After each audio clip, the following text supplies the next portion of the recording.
Today we're going to talk about how to administer the informal reading inventory to a student. First and foremost, I think it's important to understand what the reading inventory is, the informal reading inventory. It's individually administered and consists of oral and silent reading passages. It also consists of word lists or a word recognition inventory. The purpose of the informal reading inventory is to determine the child's reading level, whether it be independent, instructional, frustrational, or functional. First thing you need to do before you start the informal reading inventory is get acquainted with the child or the student and make them feel comfortable.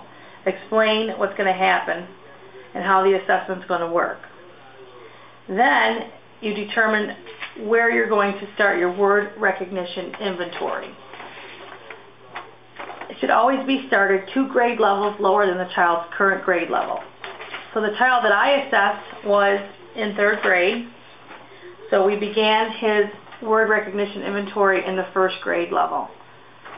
There's 2 different ways to administer this portion of the inventory. You can have the child read right off the list as you see it here, but you should always have just one word exposed at a time. Or you can use a flashcard. Expose the word to the child, give them a substantial amount of time to determine what the word is. As you go along in the word recognition inventory, you need to mark or correct the words as the child says them. If the word is correct, you use a check mark. So you'd put a check mark here. If they say the word incorrectly and self-correct, then it's a check plus. If they say the word wrong, you give them a 0. You continue on with the word recognition inventory until the child misses 4 or more words.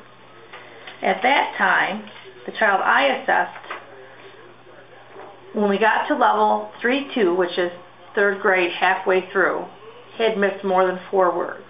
This is now where I begin my oral reading passages.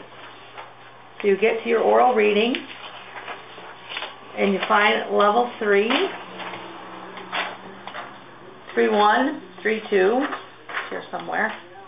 This is a sample of the oral reading. There's instructions there. You should read the child the instructions and let them know that when they are done reading, there's going to be questions. Now again, you won't let them see the questions as they read the oral passage. It is important for the teacher or whoever is giving the assessment to mark the child as they are reading orally. You should pay attention to any omissions, so if the child omits a word, if they insert a word that's not there, if they substitute a word, if they repeat the word, if they hesitate, if they mispronounce a word, or they reverse a word. All those things need to be notated in the oral reading passage. Once that is complete, you have comprehension questions. You read them exactly as they are written, and it even gives you the answers so you know if the child's correct or not, and then each question is worth so many points. The same thing then happens with the silent reading. You read the instructions to them again. They read the passage to themselves. As they're doing this, the teacher should pay attention to if the child is moving their mouth, if they're using their finger, generally just how they are reading this.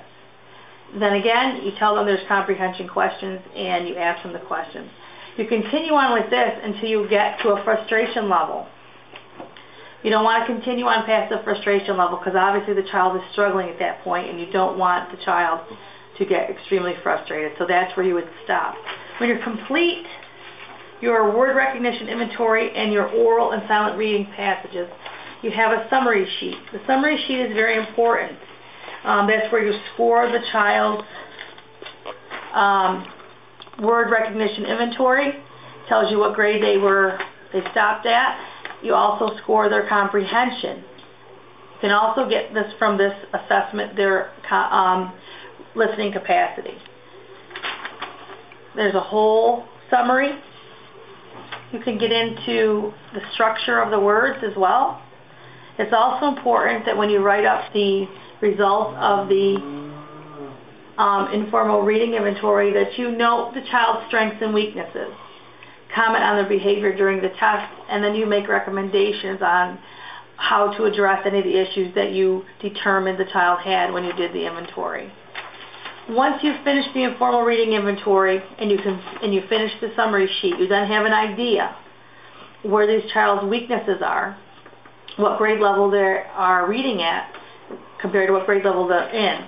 From this information you obtain from this word recognition inventory, you can then go ahead and develop an intervention plan for the child to assist them in at least getting to reading at grade level. You can determine what type of services they may need, what type of additional help they may need to get them reading at grade level. And that, in a nutshell, is how you administer an individual reading inventory.